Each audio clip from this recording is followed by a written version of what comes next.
glorioso Rey, Rey de reyes de este mundo majestuoso y con poder. Su regreso ya anuncia con señales por doquier, venciendo viene el Rey. Gloria, gloria, aleluya. Gloria, gloria, aleluya. Gloria, gloria, aleluya.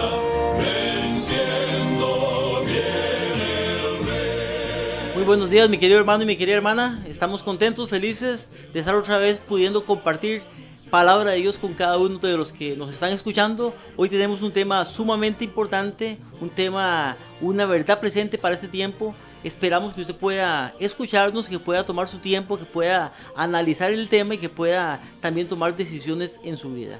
Antes de iniciar el tema se llama la purificación de la iglesia y el refinador. La purificación de la iglesia y el refinador. Se llama el tema para hoy. Antes de iniciar el tema, quiero leer una cita, como siempre tengo la costumbre de hacerlo. Después de la cita tenemos la oración. Esta vez la cita se encuentra en un libro que se llama Testimonios para la Iglesia. Testimonios para la Iglesia, en el tomo 5, en la página 75, nos habla esta cita. Es una cita muy importante, una cita que debemos de analizarla. Es pequeñita, pero trae una enseñanza muy profunda. Y dice: los días de la purificación se acercan velozmente a la iglesia. Dios se propone tener un pueblo puro y fiel. Entonces, escuchamos la cita, entendemos la cita, y hay 4 puntos importantes en esta cita. Dice los días de la purificación. Al decir los días de la purificación, nos está hablando de que hay un evento que se llama los días de la purificación. Ahora, esta purificación, como punto 2, dice se acercan velozmente a la iglesia. O sea, que es un evento que se llama la purificación y dice que viene pronto porque se acerca velozmente. Ahora, como punto 3, ¿dónde se acerca o dónde se da este evento que se llama los días de la purificación? Dice los días de la purificación se acercan, o sea, vienen pronto a la iglesia.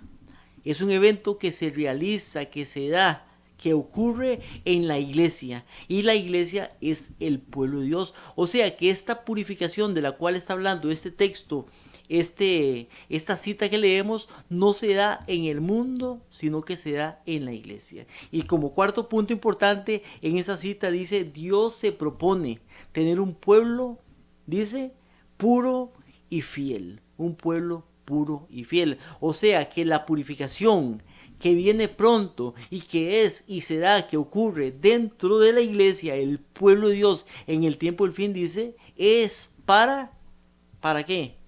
Para tener un pueblo puro y fiel. Dios se propone tener un pueblo puro y fiel. Es un tiempo de purificación y vamos a estudiar sobre este tema, la purificación de la iglesia. Vamos a tener una oración. Si usted puede acompañarme, yo le pido que lo pueda hacer.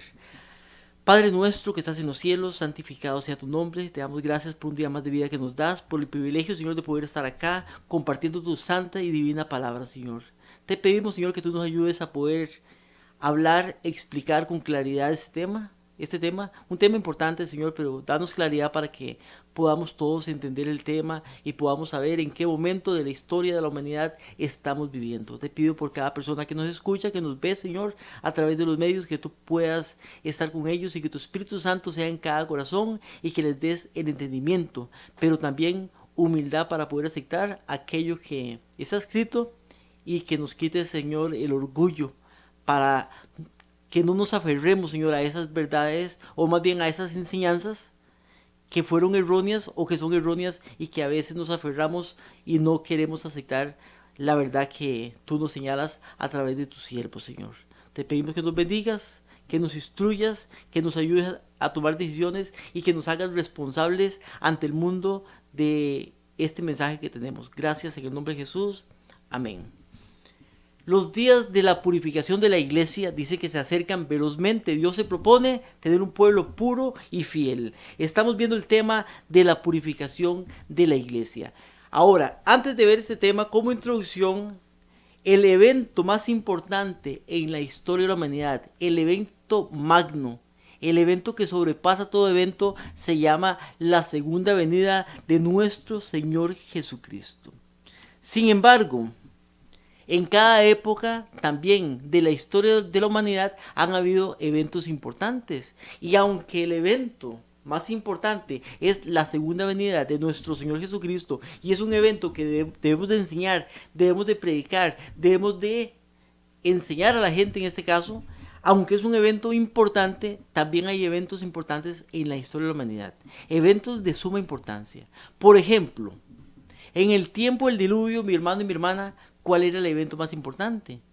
En el tiempo del diluvio, si usted se da cuenta, antes del diluvio, el evento más importante o la predicación más importante, aunque se predicaba, porque no predicó sobre la segunda venida de Jesucristo, pero el evento más importante no era, en este caso, y no estoy diciendo que no es importante, pero no era la segunda venida de Jesucristo, sino era de que venía un diluvio sobre la tierra y que el que no entraba al arca iba a morir. Entonces pasó el tiempo, se predicó sobre este evento, 120 años Noé y la familia Noé, vino el diluvio y dice Génesis capítulo 7 que se los llevó a todos. Entonces era un evento importante, tal vez más importante que la segunda venida, no porque fuera más importante, sino porque era el evento que estaba dándose en ese momento y tenían que hacer caso a ese evento.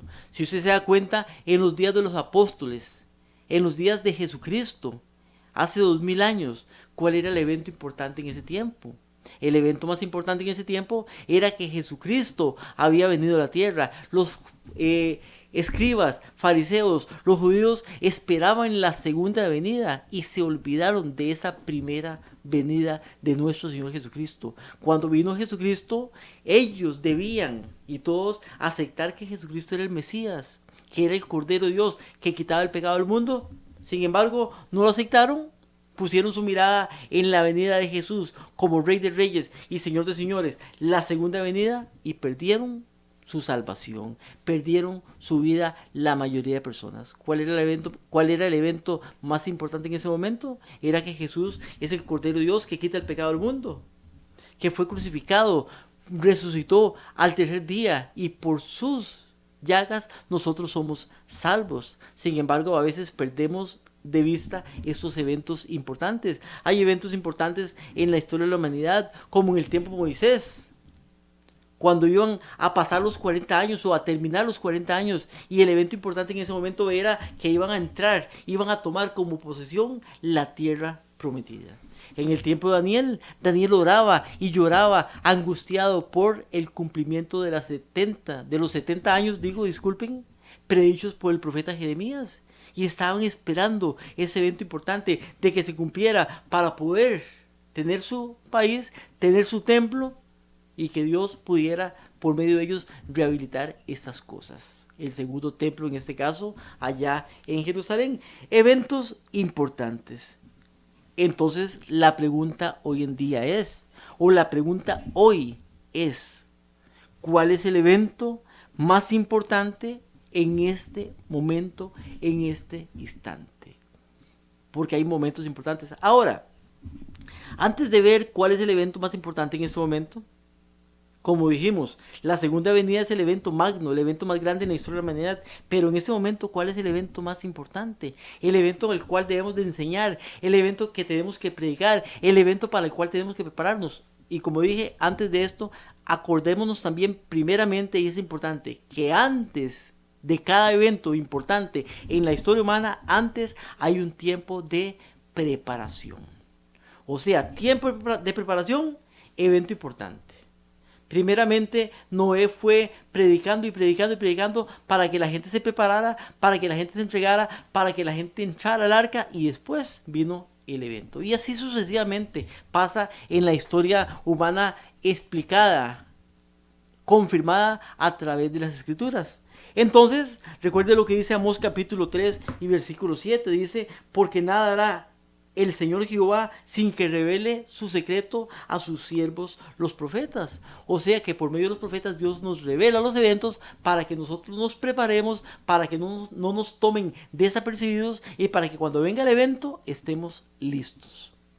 Entonces, la pregunta es, ¿cuál es el evento más importante en este momento para la iglesia o para el pueblo de Dios? Y como leímos ahora, la purificación de la iglesia es el evento más importante. La purificación de la iglesia se le llama también el juicio investigador, pero en este caso no estamos hablando del juicio de los muertos, estamos hablando del juicio de los vivos. El evento más importante es el juicio de los vivos, la purificación de la iglesia, que también en Mateo capítulo 13 se le llama la separación del trigo y la cizaña.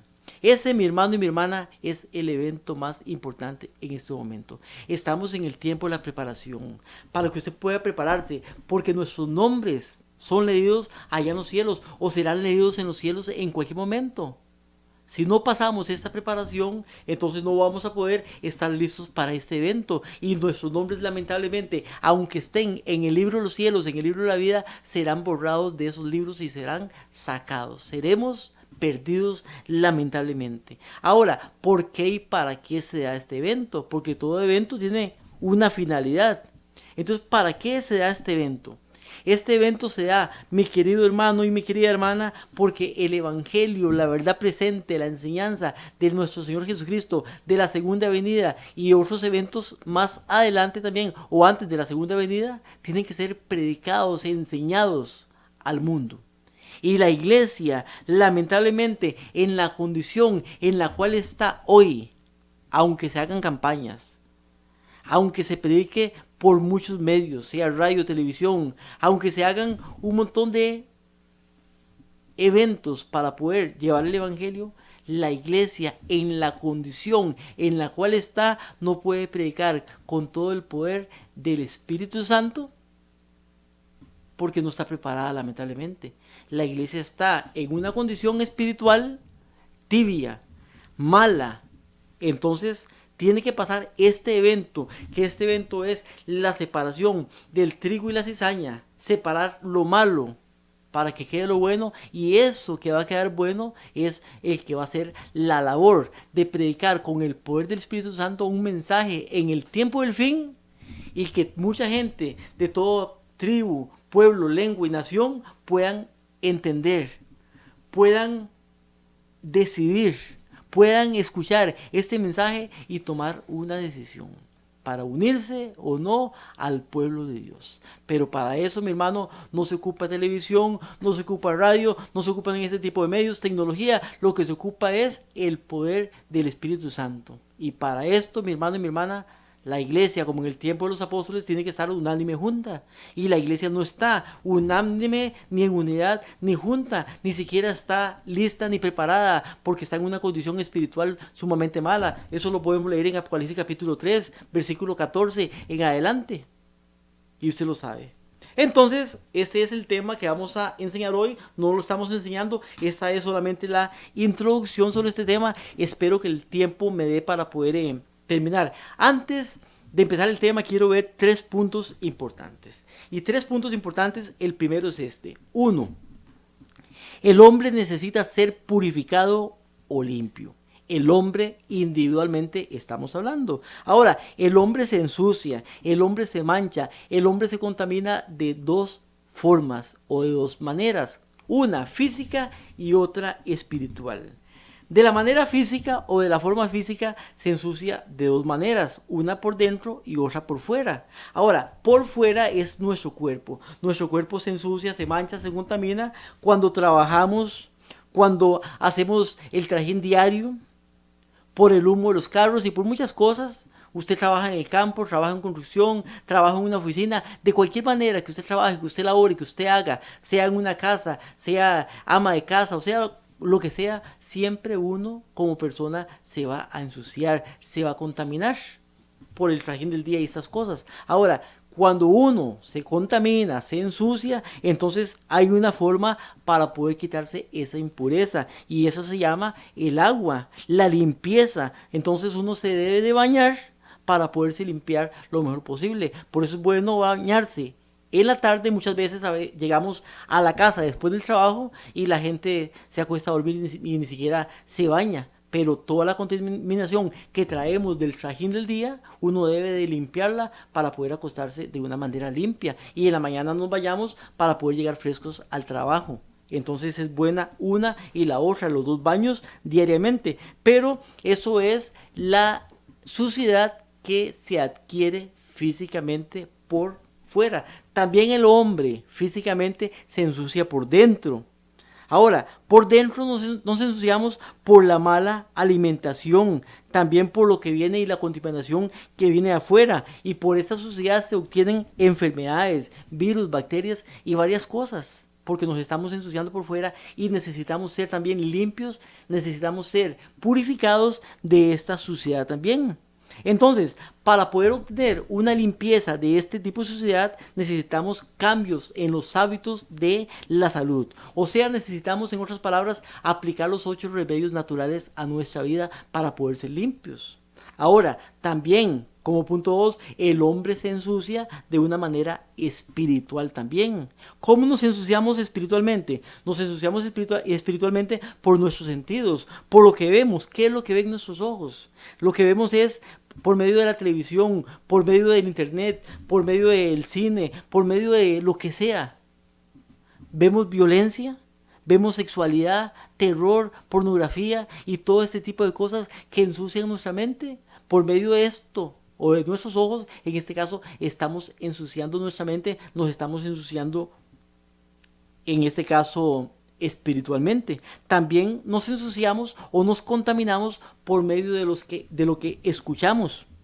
Por ejemplo, por medio de la música con letras sensuales, violentas, groseras, o la música, como lo estamos diciendo, por medio del ritmo que trae la música, ritmos que no son correctos, que no son buenos, y nos estamos contaminando, ensuciándonos para esto, y necesitamos también una limpieza de estas cosas. Para poder ser limpio de esta impureza, debemos de arrepentirnos de nuestros malos hábitos y del pecado, y necesitamos ir a Dios y cambiar estos hábitos con arrepentimiento, con oración, con lectura de la palabra, con cambio en lo que vemos, cambio en lo que escuchamos, ayuno, iglesia y muchas cosas de estas. Pero así como el cuerpo, sea física, por dentro y por fuera, o espiritualmente, necesita ser limpio, entonces nosotros como hombres necesitamos ser limpios en este caso. Ahora, punto 1, el hombre necesita ser limpio, necesita ser purificado. Punto 2, importante, Dios compara al hombre con la iglesia. Y ese es el punto 2. Dios compara al hombre con la iglesia.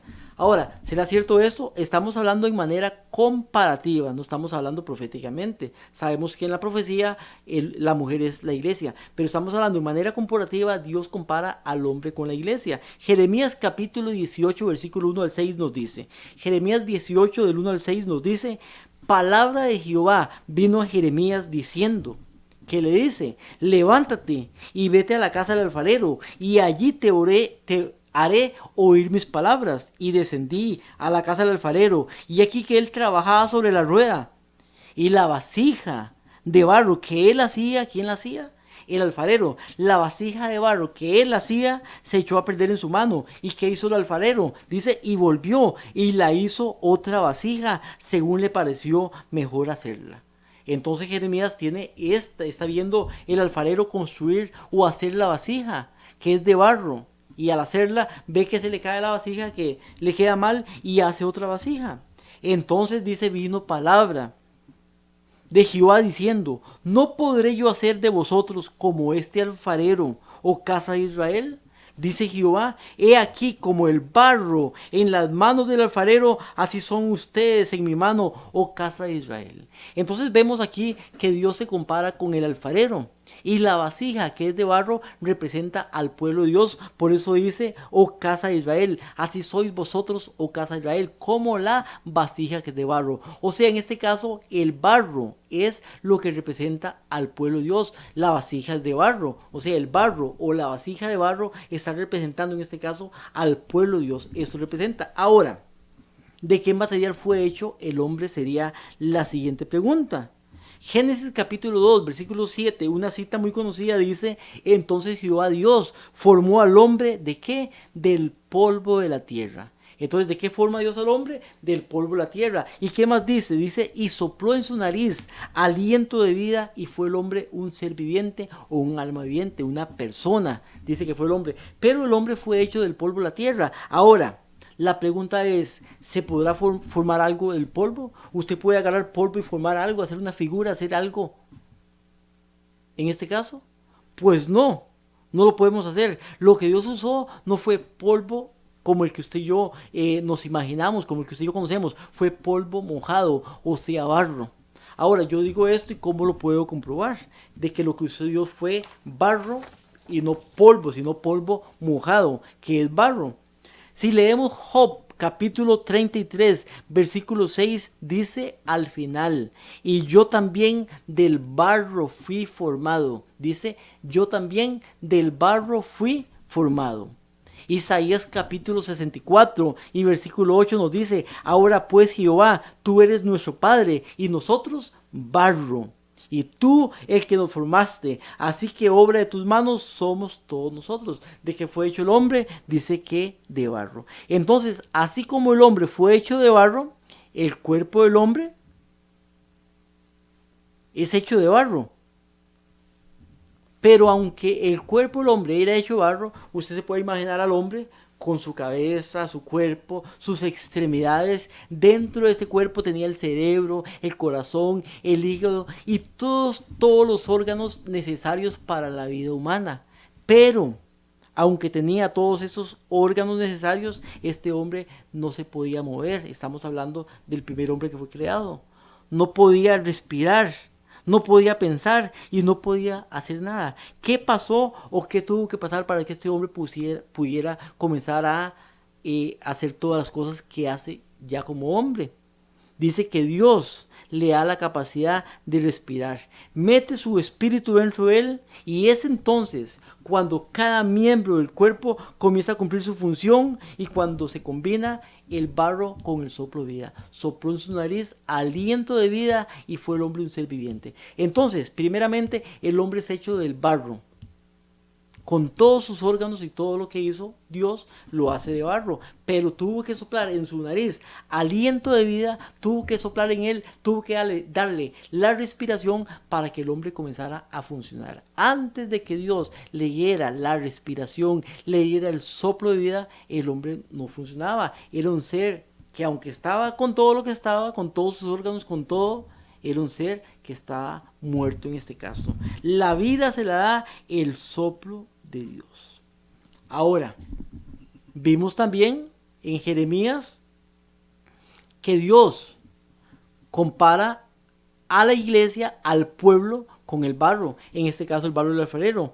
Colosenses capítulo 1, versículo 18, y quiero que no se pierda su mente lo que leímos en Génesis. Colosenses capítulo 1, versículo 18, nos dice de la iglesia, dice, y él, o sea Jesús, es la cabeza del cuerpo que es la iglesia. O sea que el mismo Pablo aquí nos habla comparando también a la iglesia con un cuerpo. Dice que él es la cabeza de ese cuerpo que es la iglesia. ¿De qué tipo de material está formado o está compuesta la iglesia? El cuerpo de Cristo. Dice Jeremías capítulo 1, versículo 18, más bien capítulo 18, nos dice que de barro de alfarero, pero no barro espiritual, literal, sino barro espiritual en este caso. Entonces, primer punto, así como el cuerpo físico del hombre fue formado de barro, la iglesia, el cuerpo espiritual de Dios, también lo es, formado de barro, pero en este caso de barro espiritual. 2. Así como el cuerpo de barro necesita del soplo de vida para comenzar su función o a funcionar correctamente, así también la iglesia, el cuerpo espiritual de Cristo, necesita del Espíritu Santo para comenzar a funcionar de una forma correcta. ¿Cómo podemos ver esto? Vamos a Hechos capítulo 2, versículo 1, cuando dice, el día del Pentecostés estaban todos unánimes juntos y fueron todos llenos del Espíritu Santo. Entonces, en el momento en que la iglesia, el pueblo de Dios, en este caso los 120, estaban unánimes juntos y son o es derramado el Espíritu Santo sobre ellos, viene el Espíritu Santo a la iglesia, es cuando comienzan a funcionar correctamente. Antes de esto, la iglesia estaba muerta espiritualmente. Cuando viene el derramamiento del Espíritu Santo, la iglesia despierta, y después usted comienza a leer el libro de los Hechos y se ven los frutos de la iglesia después de que viene el derramamiento del Espíritu Santo. Pablo también, mi hermano y mi hermana, compara a la iglesia con un cuerpo. 1 Corintios capítulo 12 y versículo 12 nos dice: porque así como el cuerpo es uno y tiene muchos miembros, pero todos los miembros del cuerpo, siendo muchos, son un solo cuerpo, así también Cristo. Entonces vemos cómo Pablo compara a la iglesia con el cuerpo. Y dice que el cuerpo tiene muchos miembros, así la iglesia también tiene muchos miembros en este caso. Y usted comienza a leer más adelante y nos comenzamos a leer donde dice no todos son ojos, no todos son oídos, no todos son manos, y así sucesivamente, porque también el hombre es comparado en este caso con la iglesia. La iglesia es comparada con el hombre también. El hombre fue hecho de barro, la iglesia es de barro espiritual. El hombre necesitó del soplo de vida para comenzar a funcionar correctamente. También la iglesia necesita del soplo para poder funcionar correctamente, o sea, en este caso del Espíritu Santo. Vamos al tercer punto, pero antes del tercer punto quiero que escuchemos un canto, y después de este canto seguimos con el tema, la purificación de la iglesia.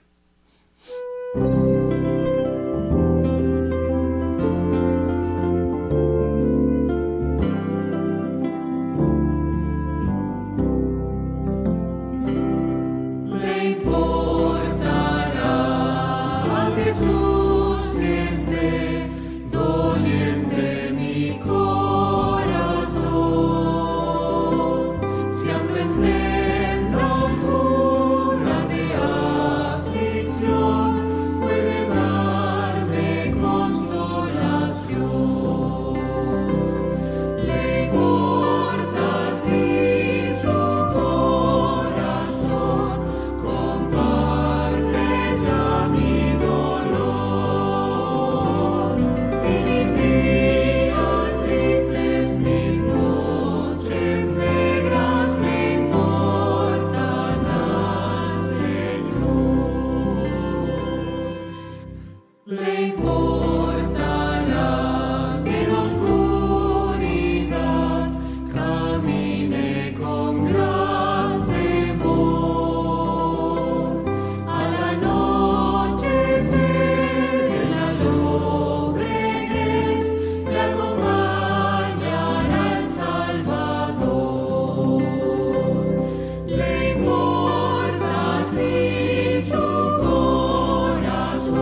Primer punto, el hombre necesita ser purificado, necesita ser limpio.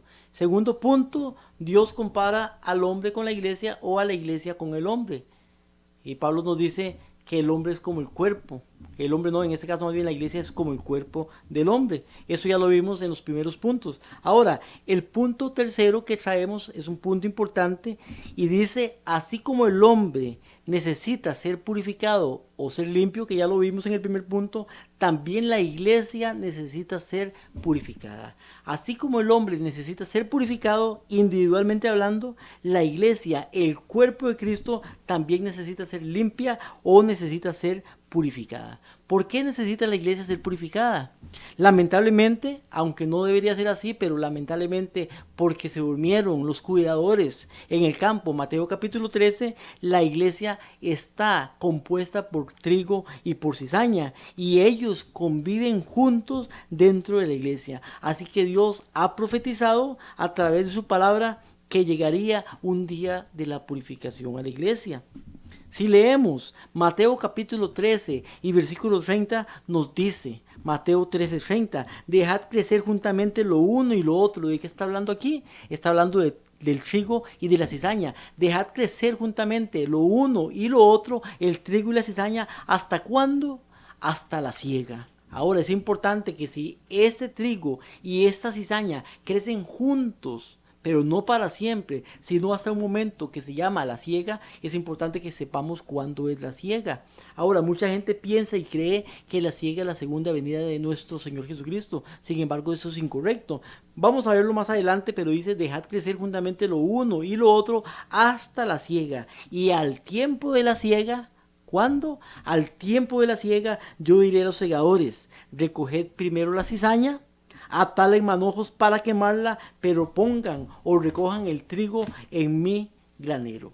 Mateo capítulo 13, versículo 30, Jesucristo explicándole a los apóstoles sobre esta parábola o esta enseñanza, dice, de manera que como se arranca la cizaña y se quema en el fuego, vea lo que sucede con la cizaña, dice se arranca y se quema en el fuego, así será el fin de este siglo. Cuando habla del fin de este siglo está hablando del tiempo del fin. Dice, así será el fin de este siglo. Enviará el Hijo del Hombre a sus ángeles y recogerán de su reino a todos los que sirven de tropiezo. ¿A quiénes van a recoger? Dice, a los que sirven de tropiezo y a los que hacen iniquidad. ¿Y qué pasa con ellos? Dice, y los echará en el horno de fuego. Allí será el lloro y el crujir de dientes. Entonces los justos, ¿cuándo?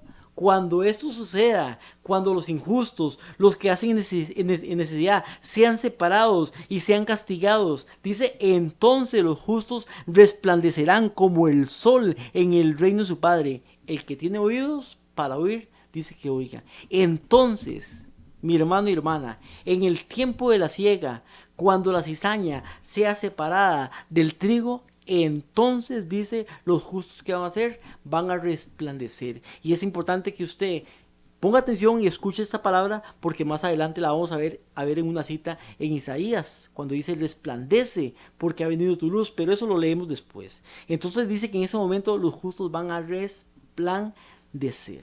Ahora, ¿cuándo es la siega? ¿O cuándo es la cosecha? Que es lo mismo. ¿Cuándo es la siega? ¿Cuándo es la cosecha? Nos dice palabras de vida del gran maestro en el capítulo 4 que se llama ¿por qué existe el mal? ¿Por qué existe el mal? Nos dice la página 50. La cizaña y el trigo han de crecer juntamente hasta la cosecha. Y sigue diciendo, y la cosecha es el fin del tiempo de gracia. ¿Qué es la cosecha? Dice, y la cosecha es el fin del tiempo de gracia. O sea que nos dice esta parábola que la cosecha no es la segunda venida de Jesucristo. O nos dice más bien esta cita, nos dice que no es la segunda venida. La cosecha es el fin del tiempo de gracia. Cuando Jesucristo venga en la segunda venida, Él no viene a separar el trigo y la cizaña. Esta separación se hace antes. Y aún más todavía, aquí está hablando de la separación del trigo y la cizaña. Y está hablando en la iglesia. Esos eventos ocurren antes de la segunda venida, ocurren en tiempo de gracia. Por eso es importante que podamos estudiar y estar preparados, porque la separación del trigo y la cizaña, mi hermano y mi hermana, que es en la iglesia, ocurre antes de la segunda venida. Estamos en el tiempo de la preparación, y en cualquier momento esa separación va a ocurrir, y usted y yo, mi hermano y mi hermana, vamos a ser nuestros nombres leídos en el libro allá en los cielos, y vamos a ser dejados en el libro, o vamos a ser quitados o echados.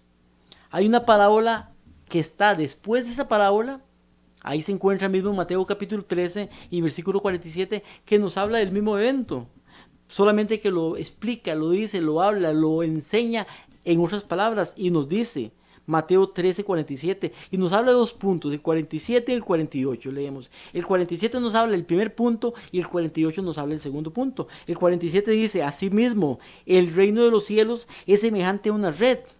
Dice que el reino de los cielos es semejante a una red que es echada al mar y recoge toda clase de peces. Esa red lo que representa es el evangelio. Es echado al mar. El mar representa muchedumbres, pueblos, naciones y lenguas. Dice el evangelio que es echado al mar. O sea, la red que es echada al mar es el evangelio que es predicado a todo el mundo. Y dice que recoge toda clase de peces. ¿Los peces buenos? No. Toda clase de peces recoge esta red. O sea, el evangelio, la red es echada al mar a todo el mundo, y muchas personas que escuchan el evangelio aceptan este mensaje y se unen a la red, que es en este caso, la red en este caso sería la iglesia, el evangelio predicado a través de la iglesia. Pero no todos los que llegan a la iglesia, primeramente, no todos los peces en el mar cayeron a la red, muchos quedaron fuera de la red. Y otro, no todos los que llegaron a la red eran peces buenos. Habían peces buenos y habían peces malos también. Por eso ocurre lo que dice el versículo 48. Dice, y una vez llena, que estaba llena, la red, la sacan a la orilla y sentados, dice sentados y es importante, recogen lo bueno en cestas y lo malo lo echan fuera. Entonces primero viene echada la red en el mar cuando es predicado el evangelio y la gente está en la red, que en este caso es la iglesia. Pero cuando está llena la red, cuando se llena, dice que es sacada a la orilla y sentados recogen en cestas lo bueno y lo malo lo echan fuera. Eso se llama, mi hermano y mi hermana, la separación del trigo y la cizaña en Mateo capítulo 13, los versículos anteriores. Entonces hay una separación también. Primeramente viene la pesca, pero después de la pesca viene la separación. Esa separación se da durante el juicio investigador, donde los buenos son dejados y los malos son echados fuera. Es importante esto. Y dice, así será también el fin del siglo. O sea, el tiempo del fin. Saldrán los ángeles y apartarán a los malos de entre los justos y los echarán en el horno de fuego. Allí será el lloro y el crujir de dientes. Vemos también que hay una separación. Primero es predicado el mensaje para todos, pero esos que reciben el mensaje son también examinados y son separados. Los buenos quedan en las cestas y los malos son echados fuera. Por eso dice, una vez llena, la sacan a la orilla y sentados. Y esa palabra sentados es importante porque también nos dice en Daniel que el juez se sentó y los libros fueron abiertos. La misma palabra sentados están acá haciendo la separación y el juez se sienta y los libros son abiertos. Ahora, la pregunta es, ¿somos todos perfectos? Y mucha gente dirá, y eso es una excusa que siempre ponemos, nadie puede alcanzar la perfección, no podemos cambiar nuestro carácter, Dios va a hacer algo por nosotros, pero usted vea lo que dice esta cita que vamos a leer. Está en Testimonios para la Iglesia, en el tomo 2, en la página 318. Nos dice, creemos sin duda alguna que Dios va a venir pronto. Esto no es una fábula para nosotros, es una realidad.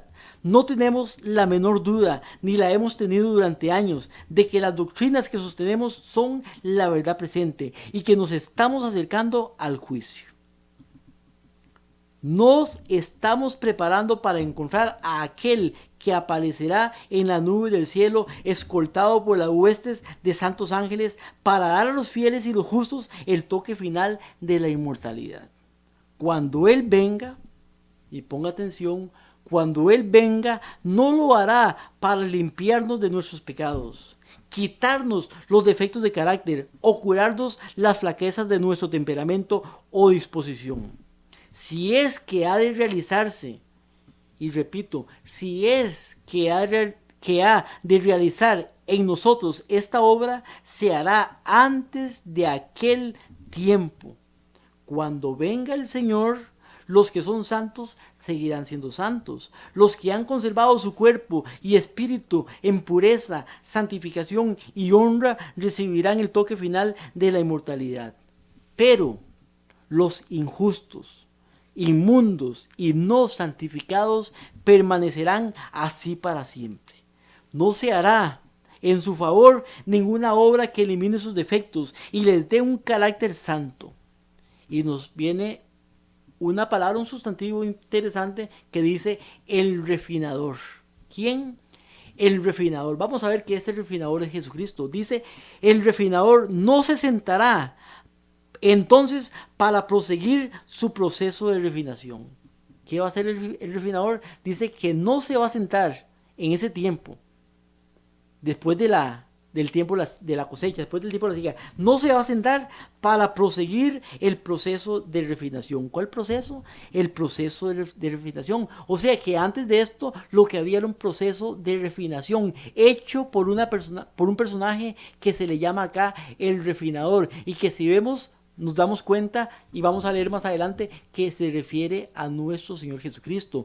Ese juicio investigador, esa separación del trigo y la cizaña, esa purificación de la iglesia, se le llama aquí el proceso de refinación, hecho por el refinador. Y dice, el refinador no se sentará entonces para proseguir su proceso de refinación y quitar los pecados y su corrupción. Todo esto debe de hacerse antes del tiempo de gracia. Ahora debe realizarse esta obra en nosotros.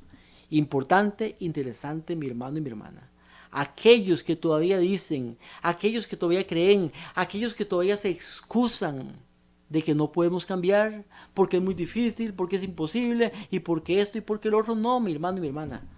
Se puede y se debe hacer. Eso está en usted y en mí. Por eso, lamentablemente, tiene que venir un proceso de purificación, tiene que venir un proceso de separación, tiene que venir un proceso de refinación al pueblo de Dios. Y lo que es malo va a ser quitado y lo que es bueno va a ser dejado. De este refinador o de este proceso nos habla Malaquías en el capítulo 3, versículo 1. Lamentablemente muchas personas han explicado este versículo, han enseñado este versículo, haciendo o enseñando o haciendo creer de que habla de la segunda venida de Jesucristo. Sin embargo, veremos que no es así. Malaquías capítulo 3, versículo 1 dice: He aquí yo envío mi mensajero, el cual preparará el camino delante de mí, y vendrá súbitamente al templo el Señor a quien vosotros buscáis, el ángel del pacto a quien vosotros deseáis. He aquí viene, ha dicho Jehová de los ejércitos. ¿Y quién podrá soportar el tiempo de su venida? ¿Y quién podrá estar en pie cuando Él se manifieste? Porque Él es como fuego purificador, como jabón de lavadores. Se sentará para afinar y limpiar la plata, porque limpiará a los hijos de Leví, los afinará como a oro y como a plata. Traerán a Él ofrenda de justicia, y será grata a Jehová la ofrenda de Judá y de Jerusalén, como en los días pasados, en los años antiguos. Y mucha gente, como dije ahora, aplican estas citas a la segunda venida. Estas citas, mi hermano y mi hermana, no se aplican a la segunda venida. Estas citas se aplican al proceso del juicio investigador, al proceso de refinación, a la separación del trigo y la cizaña. Vamos a leerla de nuevo, pero ya con más atención, porque hay puntos importantes acá. Primero dice: he aquí yo envío mi mensajero. O sea, como dijimos al principio, siempre hay un momento, un tiempo de preparación. Dios no agarra a su pueblo desprevenido. Desprevenido queda aquel que no estudia la palabra. Desprevenido queda aquel que no hace cambios en su vida. Pero Dios, primeramente, envía mensajeros para poder predicar, como el caso de Noé en el tiempo del diluvio, los apóstoles en el tiempo de Jesucristo, y así sucesivamente. Juan el Bautista, Elías en esos tiempos envía a su mensajero para preparar el camino. Dice, yo envío mi mensajero, él, cual preparará el camino delante de mí. Entonces viene el tiempo de preparación. Ese mí, que dice ahí, delante de mí, ese está hablando de Jesucristo. Ahora, primeramente viene el proceso de preparación, donde usted y yo nos tenemos que preparar, y por eso yo creo, mi hermano y mi hermana, que estamos en el tiempo de la preparación. Y dice, vendrá súbitamente a su templo el Señor. ¿Quién viene a su templo? El Señor, en este caso Jesucristo. ¿Y dónde viene Jesucristo? Dice, viene a su templo. Por eso, pues, si usted lo quiere aplicar a la segunda venida, usted no tendría que quitarle esas partes donde dice viene a su templo. Dice, vendrá a su templo súbitamente, o sea, en forma inesperada. Dice, vendrá el Señor a su templo, a quien ustedes o vosotros buscáis, el ángel del pacto, a quien vosotros deseáis. O sea, está hablando de Jesucristo. Y dice, he aquí viene, ha dicho Jehová de los ejércitos. ¿Y quién podrá soportar el tiempo de su venida? ¿De su venida a dónde? De su venida a su templo. ¿Quién podrá soportar el tiempo de su venida? ¿Y quién podrá estar en pie cuando Él se manifieste? Porque Él, Jesucristo en este caso, es como fuego purificador, como jabón de lavadores. Se le dice a Jesucristo que es como fuego purificador, como jabón de lavadores. Y dice el versículo 3, se sentará. ¿Quién se sentará? Está hablando de Jesús, de Jesucristo. Dice, se sentará. ¿Para qué? Para afinar. Aquí estamos hablando del refinador. Dice que Jesucristo se va a sentar para afinar y limpiar la plata. Entonces, primero viene el proceso. Después del proceso, o más bien el tiempo de preparación, viene primero el tiempo de preparación. Después del tiempo de preparación viene el tiempo de afinar el oro y la plata. Y dice, importante, se sentará para afinar y limpiar la plata. ¿Qué va a hacer? Se va a sentar. Recuerde que dice que se sentarán a la orilla, y dice que el juez se sentará y los libros son abiertos. Dice, se sentará para afinar y limpiar la plata, porque limpiará a los hijos de Leví. Los hijos de Leví, eso no lo vamos a ver ahora porque ya lo hemos visto en otros estudios, pero los hijos de Leví representan al pueblo de Dios en este tiempo, la iglesia adventista del séptimo día. Eso es lo que representa a los hijos de Leví. Y dice, limpiará a los hijos de Leví, o sea, está hablando de la limpieza en la iglesia. Los afinará como a oro y como plata. Ahora, cuando limpia a los hijos de Leví, la iglesia, y los afine como oro y como plata, de hecho, los que no sean afinados, los que no sean limpios, van a quedar fuera. ¿Qué van a hacer estos hijos de Leví? ¿Qué van a hacer los que queden en la iglesia? Dice, y traerán. ¿Quiénes? Los hijos de Leví. Traerán a Jehová ofrenda en justicia.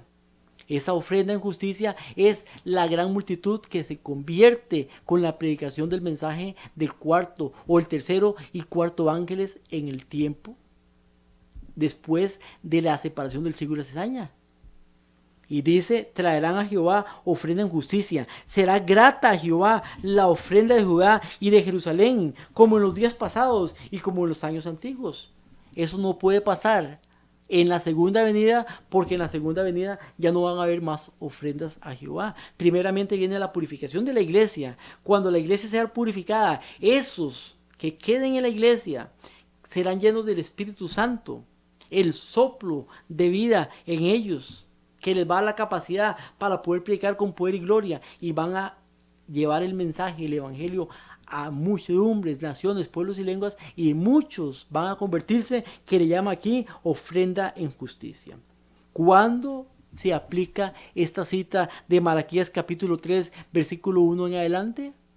No se aplica, dijimos, en la segunda venida, y vamos a confirmarlo con una cita que está en Conflictos de los Siglos, página 477, y vea lo que nos dice. Dice, esta venida está predicha también por el profeta Malaquías. Cuando dice esta venida, está hablando acá de la venida de Jesucristo del lugar santo al lugar santísimo. O sea, la venida de Jesús al lugar santísimo. Dice, esta venida, usted puede leer el contexto, pero dice, esta venida está predicha también por el profeta Malaquías. Y leo ahora en conflicto de los siglos lo que dice el profeta Malaquías. Repentinamente vendrá a su templo el Señor, a quien buscáis, es decir, el ángel del pacto, en quien os deleitáis. He aquí que vendrá, dice Jehová de los ejércitos.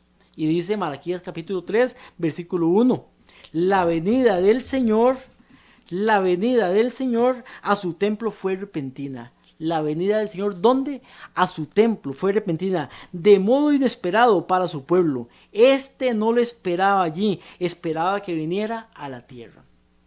Nos dice que fue repentina, y esta venida de Malaquías capítulo 3, versículo 1 en adelante, no se refiere a la segunda venida, nos confirma el conflicto de los siglos, sino que se refiere a la venida de Jesucristo a su templo, cuando pasa del lugar santo al lugar santísimo. ¿Qué podemos aprender de estos versos? 1. El Señor va a visitar a su pueblo, la iglesia, para limpiarla y purificarla, o para limpiarla o purificarla. 2. En la tarea de la purificación, Jesucristo es comparado con el fuego refinador o como jabón de lavadores. 3. Antes de que esto ocurra, Él envía el mensajero o su mensajero con un mensaje para prevenir al pueblo. Eso se le llama el tiempo de la preparación. Y 4. No todos los que están en la iglesia van a sobrevivir a este proceso refinador. Malaquías capítulo 4 nos dice la misma enseñanza. En Malaquías capítulo 3 dice: yo os envío mi mensajero. Malaquías capítulo 4 dice: he aquí, yo os envío al profeta Elías, antes de que venga el día grande, terrible de Jehová. Ese día grande y terrible de Jehová, también, mi hermano y mi hermana, se está refiriendo al juicio de los vivos, en este caso, al proceso refinador. Él hará volver el corazón de los padres a los hijos, el corazón de los hijos a los padres, no sea que venga yo y hiera la tierra con maldición. Este proceso de limpieza se le llama acá, en este lugar, en Malaquías capítulo 4, el día grande y terrible de Jehová. ¿Qué debemos hacer en este tiempo? El tiempo nos queda corto. Quiero leer tal vez una cita. Dice Mensajes Selectos, tomo 1, página 145, estamos en el gran día de la expiación, cuando mediante la confesión y el arrepentimiento nuestros pecados han de ir de antemano al juicio. Dios no acepta ahora de sus ministros un testimonio suave o falto de temple. Un testimonio tal no será una verdad presente. El mensaje para este tiempo debe ser alimento oportuno para nutrir la iglesia de Dios. Pero Satanás está procurando gradualmente despojar de este mensaje de su poder, para que la gente no se esté preparada para resistir el día del Señor. Y lamentablemente vemos, mi querido hermano y mi querida hermana, no nos alcanza el tiempo para poder estudiar más, pero vemos cómo los mensajes de hoy en día no se están predicando, o no se está predicando la verdad presente dentro de las iglesias. Estamos en el tiempo de la preparación. Se está haciendo un juicio allá en el cielo. Y usted y yo, mi hermano y mi hermana, debemos de prepararnos para este juicio. Debemos de consagrarnos y entregarnos completamente para poder, cuando venga el tiempo de la purificación, ser hallados fieles, ser hallados santos, y poder, junto con otros hermanos que sean hallados igual, recibir el Espíritu Santo, el segundo Pentecostés, para poder predicar a toda tribu, pueblo, lengua y nación. Que Dios los bendiga, mi hermano y mi hermana. Nos vemos la próxima semana con un tema importante. Y recuerde que estamos en el tiempo de preparación. No es el tiempo de jugar, no es el tiempo de juguetear, no es el tiempo de mundanalidad. Es el tiempo de entregarnos a Dios. Que Dios le pueda bendecir.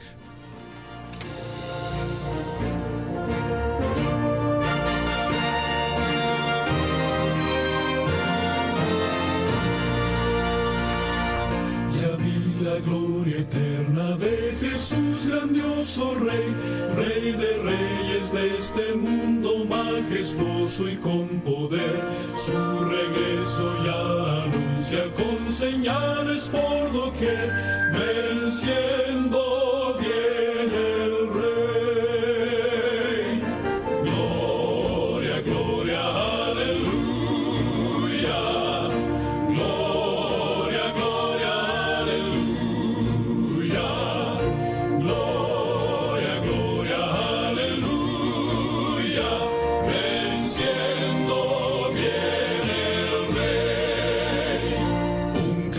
llamando fuerte la batalla anunció. Cristo al frente de su pueblo lleva en alto el pendón. Con su fuerza y su poder la victoria conquistó.